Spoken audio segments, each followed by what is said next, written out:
I'm J.G. Michael, and this is Parallax Views.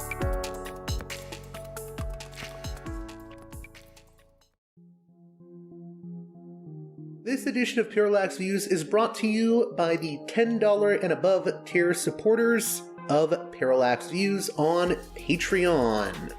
So, with that in mind, producers credit shoutouts to Galen, Matt, Gunnar, Mark, Simon, Alexander, Catherine, G, Tilo, Emilia, Jeremy, Jeff, John, Bert, Brian, Elliot, Michael, Brace, James, Nick, Mersham, Galen, Gareth, Arlen, Bo, Christopher, Michael, Gigadelic Media, Will, Chance, Chase, Dan, Big Bob, David H, Y. Kellerman, Sadeed 13, Kathleen, David, Ava, Bob, The West Bank Robbery Podcast, Jamie, Enoch, Gary, Max, Ishtofer, James, Martin, Matthew Ho, Brian, Nobody, Thomas,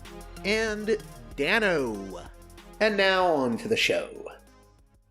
Hey there, Parallax Views listeners. On this edition of the program, we're joined by the American Conservative's Andrew Day to discuss his recent article entitled Mahmoud Khalil Viewed from the Right.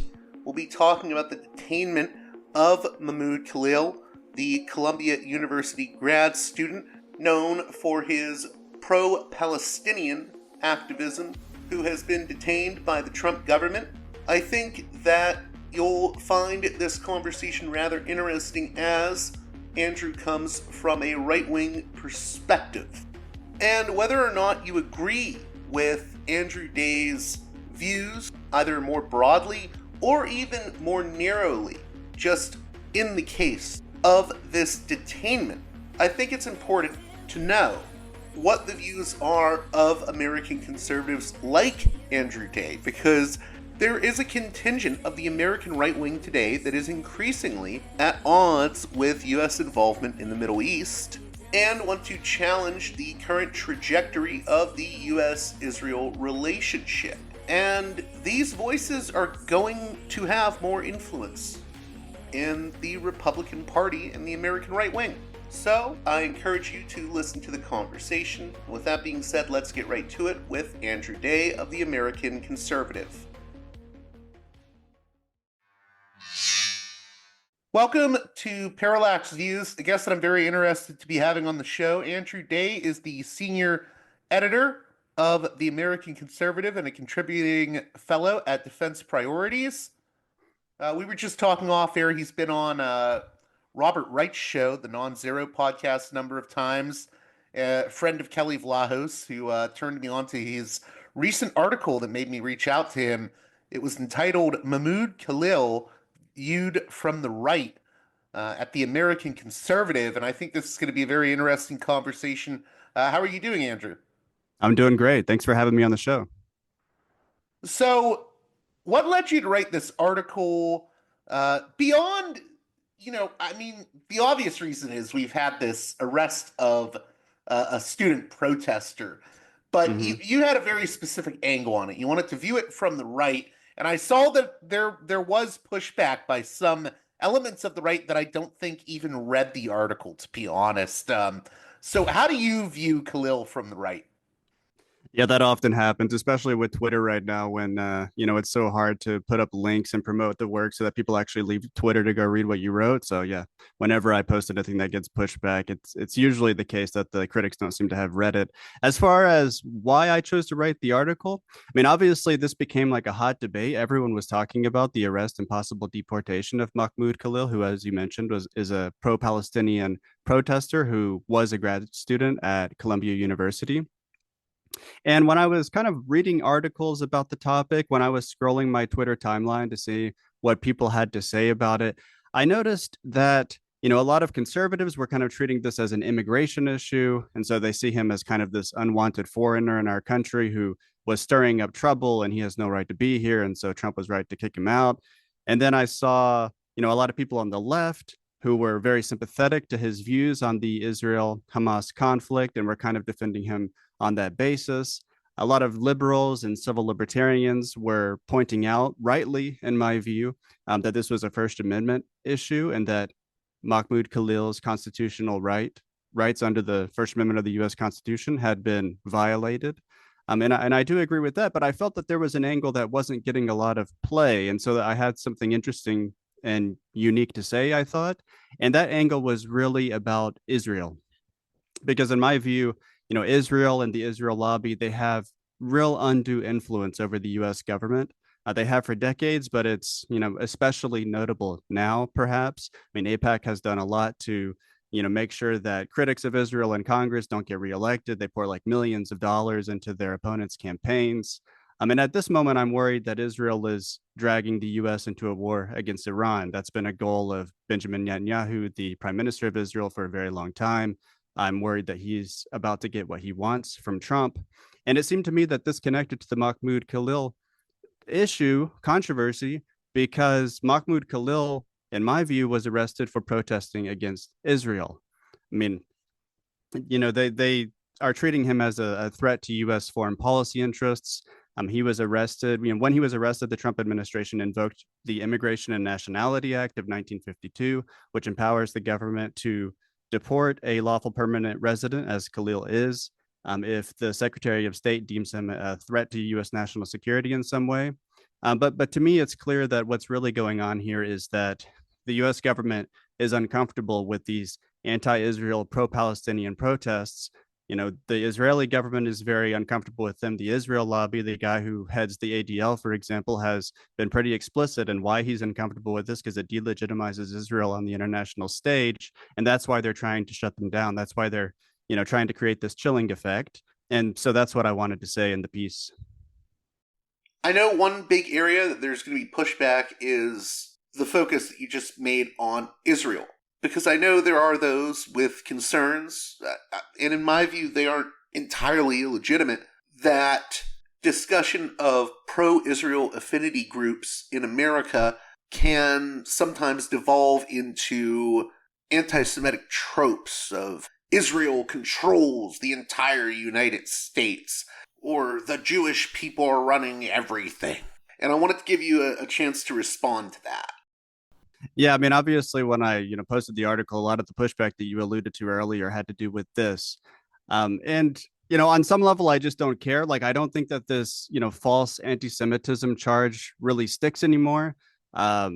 It doesn't take a whole lot of courage to just kind of shove that aside and say, no, I'm not criticizing Jews, right? I'm criticizing Israel and America's policy with regard to Israel, because I think U.S. foreign policy is often not serving the national interest, but is in defense of Israel. And I'm very opposed to that. And one reason that I think the anti-Semitism accusation doesn't make sense in this particular context, in particular, is that a lot of the students at Columbia were Jewish, that were participating in these protests were Jewish, like Jewish organizations at Columbia and other universities where these protests have been going on, have taken a leading role in organizing these protests. Mahmoud Khalil himself, he's been accused of anti-Semitism, but Jewish students who interacted with him have vouched for his character and they've pushed back against that. And, even in Israel, a lot of people are critical of the Gaza war. They want to get the hostages back. They were upset when the ceasefire broke down because Israel violated it. And then in America, American Jews are even more at a political distance from Netanyahu, often highly critical of him, and especially young Jews, right? So this isn't an anti-Semitic argument. It's well documented in the academic literature that the Israel lobby has enormous influence over the U.S. government, just like, a lot. They operate in essence the way other lobbies do, including ethnic lobbies like the Cuban lobby. They are a bit more effective than the other lobbies are, but in essence, they're not that different. The other thing I'll say in that regard is this isn't Israel, the state. This is a number of American groups and individuals like Miriam Adelson who do want to influence policy that represent one particular view on Israel-Palestine that comes from what can be described as a right wing pro Israel perspective. Maybe you can comment on that and comment on Miriam Adelson. Right. Yeah. You mentioned Miriam Adelson. She's the widow of Sheldon Adelson. He was, and she still is mega donors to the Republican Party and specifically to Donald Trump. Donald Trump has said, it's kind of funny because Donald Trump often just says bluntly the kind of things that politicians will kind of dance around. During his first term, he was very, explicit that, he would just kind of give Miriam Adelson what she wanted. Like in this case, recognizing Israel control over the Golan Heights, which, according to international law, belong to Syria. That's located in southwestern Syria, and also moving the U.S. embassy to Jerusalem. Those were things that the Adelsons want. Trump said that they were always coming into the White House, and they gave him a lot of money, so he just would give things back to them. And those were two examples. Miriam Adelson was also very involved in this whole controversy about Mahmoud Khalil and the pro-Palestinian protesters in general. And she was leading and funding this activity, this, I don't even know what to call it, this campaign to kind of monitor the social media posts of pro-Palestinian protesters and to create a social media campaign against them, criticizing them, to kind of damage their reputation. And so she's a very relevant actor in this regard. As far as your point about how these are, American, U.S. citizen American Jews who are part of the Israel lobby, and as I mentioned, there's also very many American Jews who are who are very different from the Israel lobby and very critical of Israel and America's funding of Israel's war in Gaza. I mean, it goes back to just the similarity to the Cuban lobby. Like we have a Cuban lobby that is influencing America's foreign policy towards Cuba. It's one of the reasons that the Trump administration slapped this, state sponsor of terrorism label back on Cuba. They didn't do that because it was in America's national interest. I mean, what the heck is Cuba going to do to us? This little impoverished island, it poses no threat to us, but you can get some votes from Cubans in Florida if you do something like that. And the problem here is that we need to be thinking in terms of the U.S. national interest, not the national interests of, Israel, not the interests of Cubans who are opposed to the Cuban government. They might be right. Those groups might be right in some cases. Sometimes what they advocate might be in the U.S. national interest.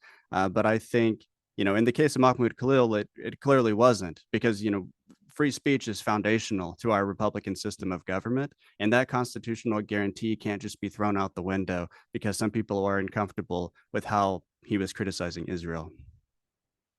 So that leads us to the criticisms I saw from the right seem to, as I said, not really read your article because, I just saw responses saying, well, Khalil doesn't have First Amendment rights because he's a green card holder. He's not a citizen.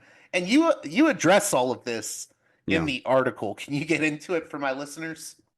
Sure. I mean, I'm not a constitutional scholar by any means.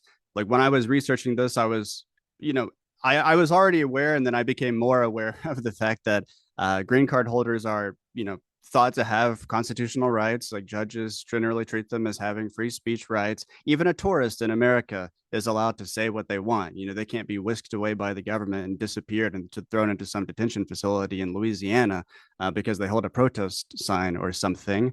I pointed to this particular case called Bridges versus Wixon, a Supreme Court case that I found very interesting. The reason I singled that one out in particular is because the government was trying to claim that this targeted alien was affiliated with a subversive organization. In that case, it was the Communist Party, so this kind of enemy organization that was looking to overthrow the United States federal government. And the court ruled that actually you're allowed to, verbally support such organizations. The court ruled that, their definition of affiliation was too loose because the person in question wasn't actually he wasn't giving arms or something to the Communist Party. And that's highly relevant to the Mahmoud Khalil controversy because the Trump administration, in justifying the detention of Khalil, have said, one, that he was promoting anti-Semitism, and they say that that's against U.S. foreign policy interests because we have an interest in, apparently, in, combating anti-Semitism globally. I mean, they also said the Department of Homeland Security said that he led protest activities, quote, aligned to Hamas. That was the formulation. But if you look at the case, I mean, that's a highly spurious accusation. Like and it's also intentionally very vague. Like they're just saying that he has views and he expressed views and he participated in protests that were advancing views that kind of dovetailed with things that Hamas would support. He wasn't. Your free speech rights um, are highly relevant here. You're allowed to verbally support any organization that you want. That's not aiding and abetting an enemy. If you just say something in support of the enemy, aiding and abetting an enemy means you're like you sending them weapons or you're serving as a lookout as they Material support, yeah. right. Yeah. You have to provide material support. Um, and so I thought that the case that I mentioned was highly relevant. Some people have pointed out that there was a subsequent Supreme Court case that seemingly undermined the one that I referenced. But I think that that's not right. I mean, what that case was basically saying, and I forget the title of it now, was it was addressing like jurisdictional issues. Like do targeted aliens have a right before their deportation is complete to contest their deportation and get it paused by a federal judge. And that subsequent case was basically saying, no, they don't. Like a federal judge shouldn't hear these kinds of cases. We just don't have like enough time and resources to do that. But that's kind of irrelevant in this case because a federal judge has already paused the deportation and set up a trial that's going to take place in New Jersey. The lawyers of Mahmoud Khalil filed a habeas corpus petition, basically saying he was detained without cause. And the judge accepted it and paused the deportation. And then we'll see what happens in the trial. The other thing is, and I think this is another part that you mentioned very briefly, is that this could come back to haunt elements of the American right if we see a Democrat in the next 4 years in power Mm-hmm. after Trump. Can you speak to that? I think you said it sets a precedent. Yeah, so kind of the structure of my argument, I talked about the free speech element of this first, and then I moved on to talk about the issue of sovereignty. That relates more to the Israel lobby, like the United States government should have the power to make its foreign policy decisions free from influence of other nations. And when I was talking earlier in the piece about the free speech dimension, I divided it into two kind of sub arguments. One was just about the principle of the thing. Like the founders really cared about free speech. That's why it's the First Amendment, right?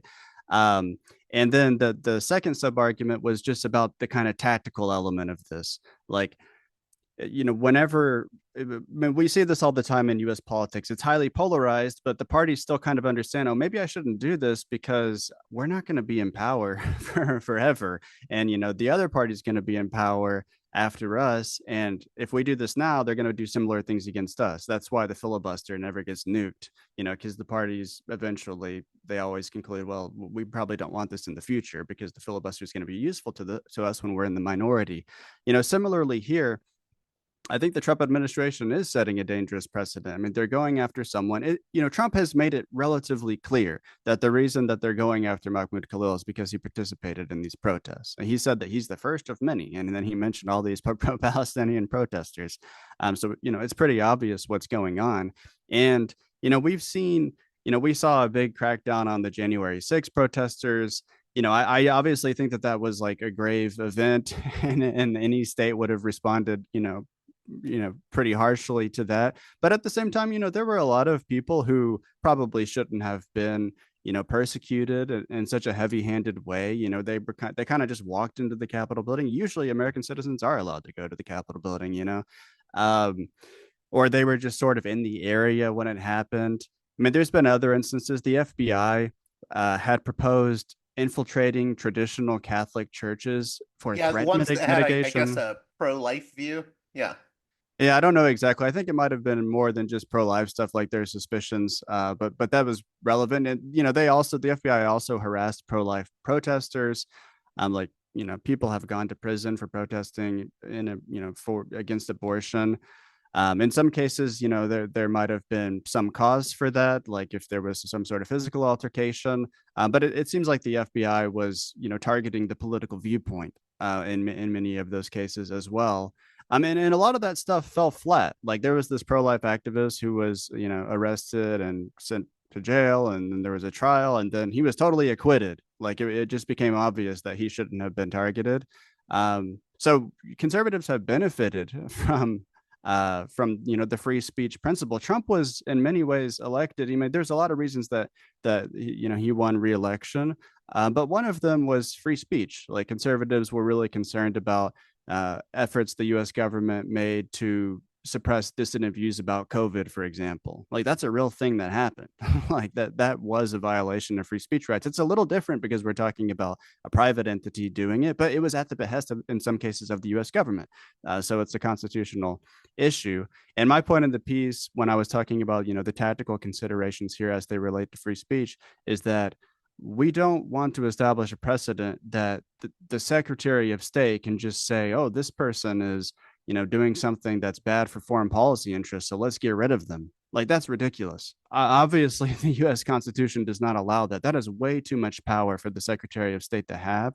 And if the Immigration and Nationality Act of 1952 really does say, I mean, I've read it, it does say this, but if the framers of that really intended for it to be used in this way, then that statute is BS. Like that is null and void under the U.S. Constitution. It's kind of interesting, just as an aside. I haven't read the piece, haven't had time to read the piece yet, but apparently Donald Trump's sister, who was a judge, she's deceased now. Apparently, she ruled that these relevant provisions of that statute were unconstitutional in the 1990s. She was just like a trial judge, so it didn't set a precedent. But it's just kind of a little interesting factoid there. The other criticism I saw people give is, well, don't you understand, Andrew? They were harassing people on the campus and they were doing all this bad stuff that hurt the university. And I Mhm. think your response to that was pretty simple. That's the university's problem, and they're Yeah. the ones that are supposed to deal with it. Yeah, totally. Like again, I'm a man of the right. Like I don't see protests, including these pro-Palestinian ones, on Columbia universities that are like really disruptive, and they're setting up these tent encampments, and they're you know trespassing on university property and occupying them. Like I don't see that and have like a positive response. Like I see that, and it kind of bothers me. I have an academic background. I generally prefer my surroundings to be like orderly places, that where people are civil. I have that kind of perspective, and so I can understand why people saw these extremely disruptive protests on university campuses that were preventing people from going to class at a university where they probably paid like $90,000 a year to attend. I can see why people saw that and reacted negatively. But yeah, as you said, this is an issue for the university to handle in conjunction with the local police. Like, this is not terrorism. Like, that's ridiculous to say that this is terrorism. That's not only ridiculous, that's scary. Like, we don't want the US government to trot out this label again. We already had a war on terrorism that was really dangerous to our civil liberties. Like, we don't need another one, especially not one that is even more directed internally against people who have a specific viewpoint on a foreign conflict, right? So that was my point in the piece. Yeah, Last thing, I promise to let you go. I'm sorry I've gone over, you're but good. you had one line that stood out to me, and I was wondering if you could elaborate on it just to give more insight to the sort of conservative mindset on a lot of things, and especially this case. You wrote, conservatives tend to emphasize ordered political liberty rather than individual rights, but in matters of free speech, the latter bolster the former. Can you speak to what you meant by that in more detail? Sure. So yeah, the way that conservatives understand liberty, or a certain type of conservative understands liberty, is different from how a left winger understands liberty. Left wingers often think, we have these kind of natural rights that we were born with, and the government is inhibiting us from exercising them, and even society is inhibiting us from exercising them, sometimes in these really kind of esoteric ways, and how the society kind of influences us, psychologically. And so we need to you know politics is an act of emancipation so that we can achieve this liberty that we were born with but that we've been denied. Conservatives like me basically have the opposite philosophical perspective. I see liberty as an artifact of history. I see even the human individual as an artifact of history, like this individuality that has developed in the modern world, starting maybe with the Enlightenment or a little bit before, that's not how we're born. That's the result of certain institutions that we need to protect. That's the result of family formation and being brought up to be a person who has duties to the people around you and who can kind of become a unique person, right? Like this doesn't something, these individual rights, this whole discourse that kind of sees politics as just a matter of identifying rights violations is not something that I, really subscribe to. I think more in terms of like how if you think about law and order issues, for example, it seems like it's a violation of liberty to have prisons and to like arrest criminals. But ultimately it's not at the social level. Like that's necessary because otherwise you're going to have criminals roaming the streets and violating people's rights in that way. So you actually need order. You need law and order in this case. You need strong families that raise individuals with their own perspectives on the world. So that's what I was getting at there. But another thing that I said is, free speech is kind of a unique right, because in our Republican system of government, we want citizens to be able to participate and to kind of share their point of view. They can't do that violently. They can't advance their view by overthrowing the U.S. government. But this traces back to the Enlightenment. Immanuel Kant talked about this in his "What is Enlightenment" piece, which was very influential. The founders certainly subscribed to this. Like in our system, the government ultimately will have a say. They're duly elected. They'll have a say. They don't have to necessarily listen to you, but you have a right to criticize them. And that's like basically sacrosanct in our system. So in this case, I'm a defender of individual rights. The next thing I wanted to ask you about was, so your article is coming at a time where I think there's a lot of how do I put this? I think there's a lot of debate and wrestling within the American right now Mm-hmm. about foreign policy. I know your colleague at the American Conservative, and also he's been a guest on my show, Kurt Mills, came out and said, "Well, why are we, bombing Yemen? This is Mm-hmm. none of our business. It's not in the national interest." And of Mm-hmm. course, there were those on the right who just went on the attack immediately. Um, I feel like there's a lot of debate happening in the American right wing, the American conservative movement, uh, when it comes to Middle East foreign policy.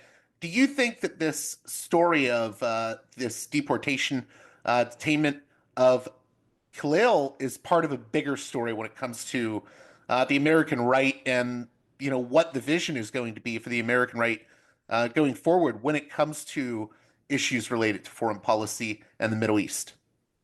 I mean, maybe, it might be there definitely is, a division on the right between the kind of America first position that the American conservative represents, and then the other right wingers, you might call them neoconservatives or something. That division has existed for a long time. The American conservative was founded to advance an anti-war viewpoint, basically, and to oppose Right. It the was a neoconservative. pushback against the sort of Bush era policies. Yeah. Exactly, yeah, and specifically the war in Iraq, which Pat Buchanan, one of the co-founders of TAC, was fiercely opposed to. They even advocated voting for the Democrats during the Bush era because they were so displeased with neoconservatism at that time. And this division is maybe becoming more salient now under the Trump administration because Trump himself has run, obviously, as an America First candidate, both in 2016 and last year. Um, and I think people on the tax side, America First, anti-neoconservative people are trying to kind of use that principle to hold Trump accountable and to say, wait a second, you bragged in your first term about how you didn't start any new wars. Like that was a good thing. I mean, there was a little militarism, but it's true. It's an accurate claim that he didn't start any new wars in his first term. Like we should be doing that again. And whether this is a new war, it's kind of a semantic argument. It had stopped. Like Biden had been bombing the Houthis. The Houthis are this militant group uh, funded by Iran. And after the Gaza war erupted, they started having attacks in the Red Sea to disrupt international shipping and put some pressure on Israel, in solidarity with Palestinians of Gaza. When Trump and his envoy Steve Witkoff was able to get a ceasefire agreement. They kind of pushed Benjamin Netanyahu to accept the terms of that ceasefire.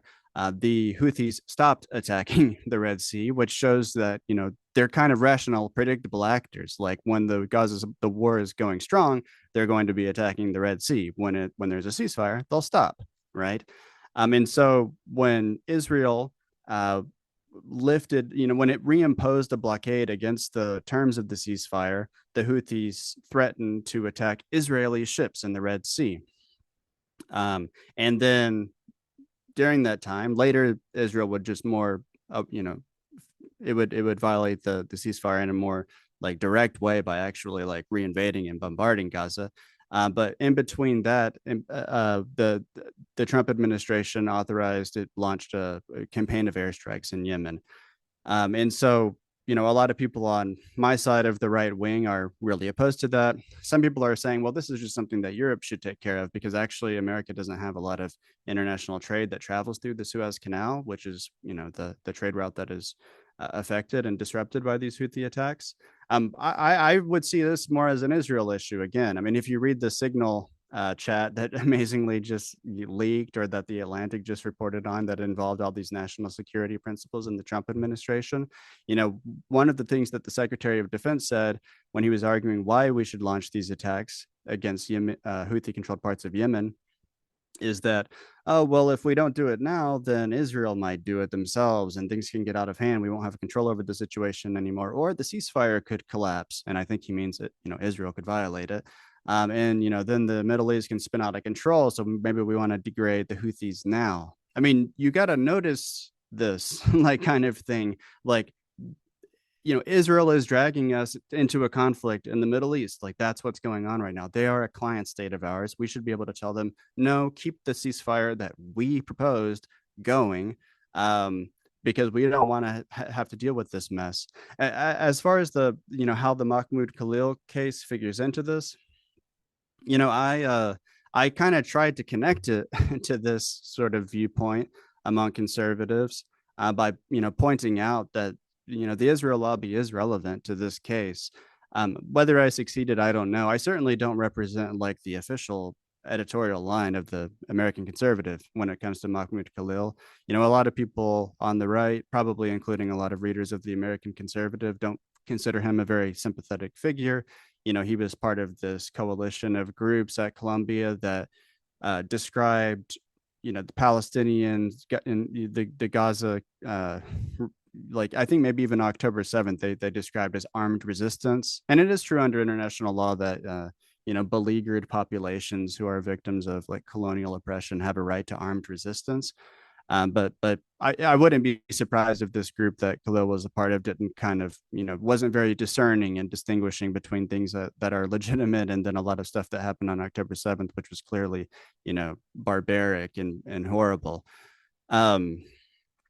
So yeah, I agree with you that there's this division on the American right. I think it's very important. I'm really proud to be part of a magazine yeah, go ahead. do, do you think that division is coming more sharply into focus even than it did during the Bush administration years? Because I think this sort of America First foreign policy agenda that the American conservative has been pushing for years Mm-hmm. is becoming more popular within the American right to the point now where Trump has had to make appointments that are in line with sort of the American conservative view.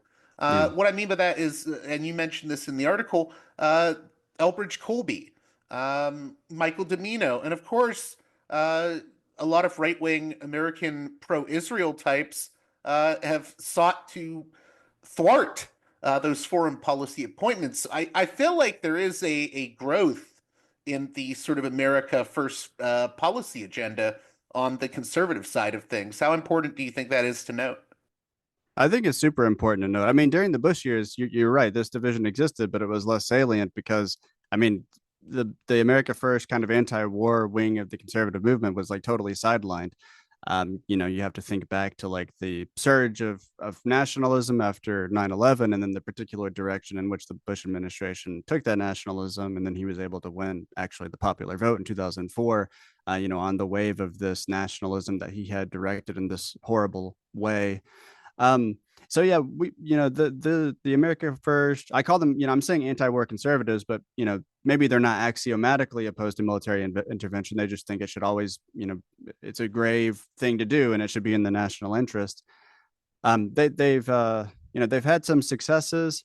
Elbridge Colby, for example, I don't know if he would be quite on the radar of the kind of people who are looking for people to staff the Pentagon, et cetera.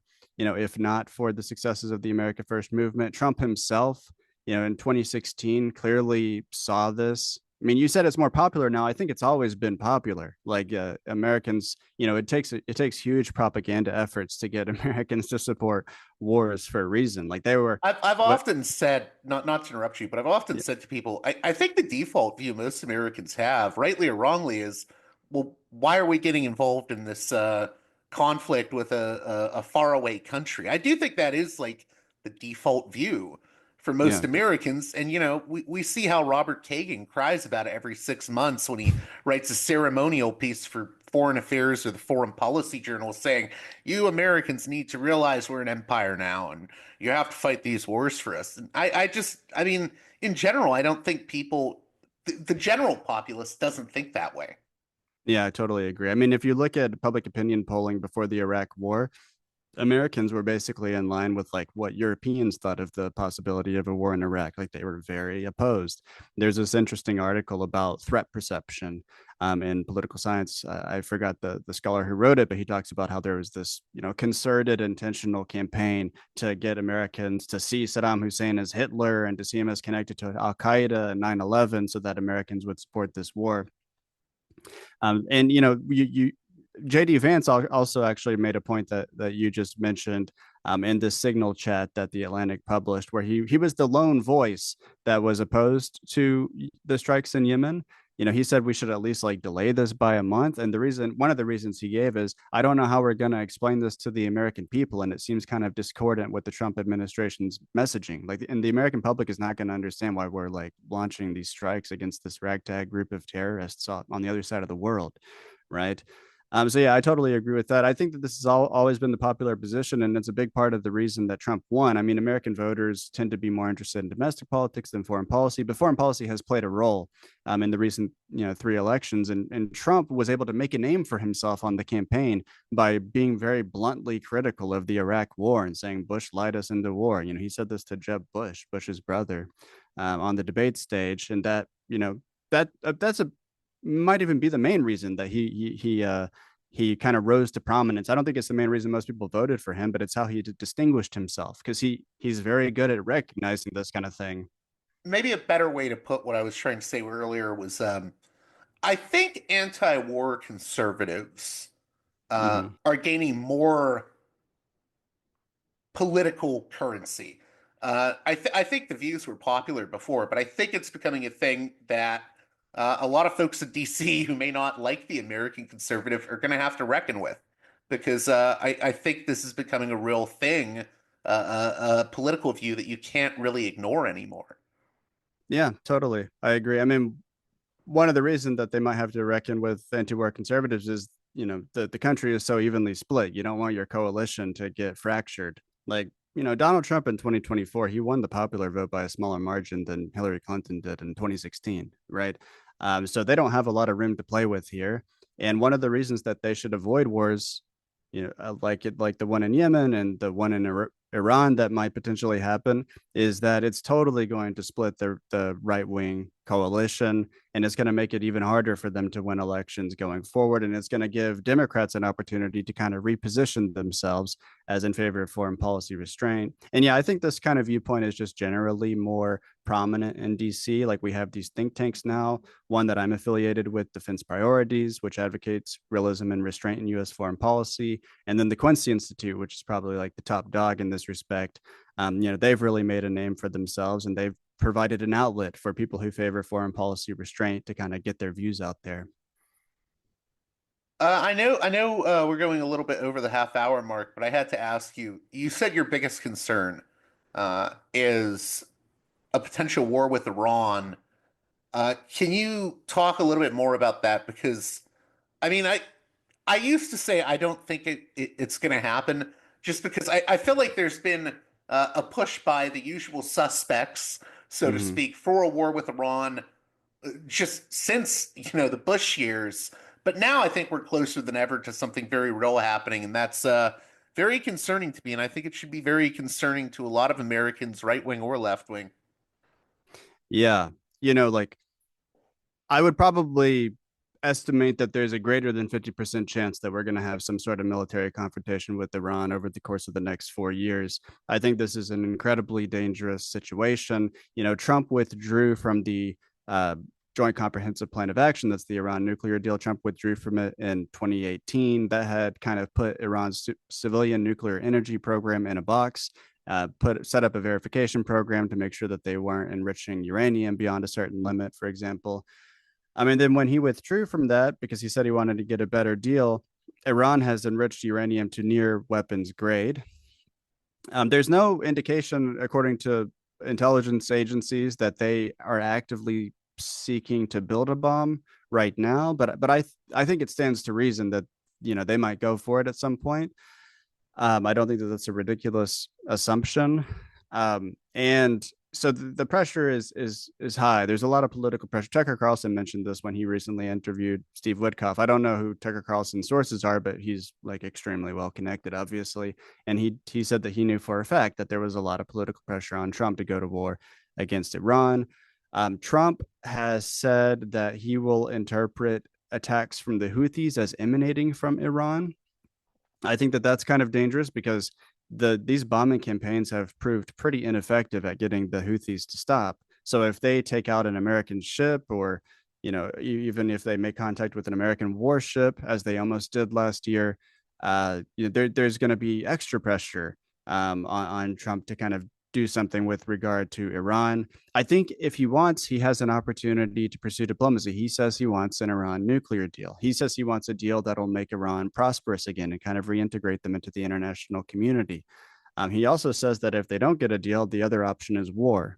What I would advise him to do is to, instead of trying to ramp up pressure and have this maximum pressure campaign that he reimposed earlier in his administration, to try to scare Iran and get them so desperate for a deal that they play ball. I think that we should do the opposite. Like, we should say, as a gesture of goodwill, okay, we're going to reduce sanctions. You were in compliance with the previous agreement. We left. Sorry, I hit my microphone. You were in compliance. We left. So we're going to kind of bring ourselves into a kind of quasi compliance with the deal that we shredded.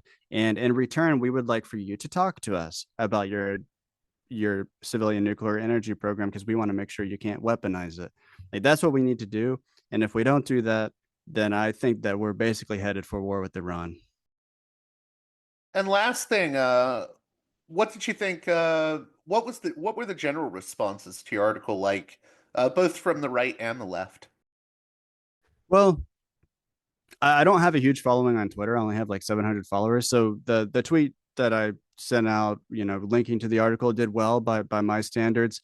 And it seems like one reason it did well is because people on the left saw that there was an article in some outlet called the American Conservative that was making a very strong case and against detaining and deporting Khalil, and so they retweeted it or shared it because uh, probably because they want to like influence conservatives and see it's not just us like pinko commies who are opposed to this. Even a right winger is.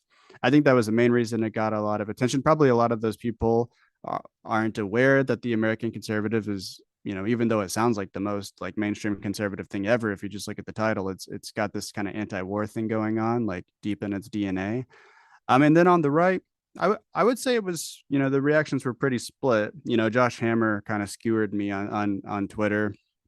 He's at Newsweek, and he recently wrote a book about how Israel is part of Western civilization, and so helping Israel is important for defending Western civilization. That's his view. I haven't read his book, so I'm not going to criticize it. Maybe he makes some good arguments. I don't know. But he lambasted me, and but then a lot of conservatives responded positively and said that they agreed basically, and they're also concerned about the influence of the Israel lobby, and about how it seems like the Trump administration is cracking down specifically on protests against Israel, not just with the Khalil thing, but also taking away $400 million in Columbia University's funding as punishment for even allowing the protests to happen. And then, yeah, but those were kind of the varied responses to my piece. Well, hey, I want to thank you, Andrew Day, for coming on Parallax Views. Thanks for staying a few minutes over. How can my listeners keep up with your work, and what's your social media handle? Sure. So I write a weekly column at the American Conservative, and as we've said, I'm also a senior editor there. So I'm, editing the pieces that you can read there. I'm going to look up my Twitter handle real quick because I always forget exactly what it is. It's AKDay89. That's how you can find me on X. I've been saying Twitter, but it's X now. So AKDay89.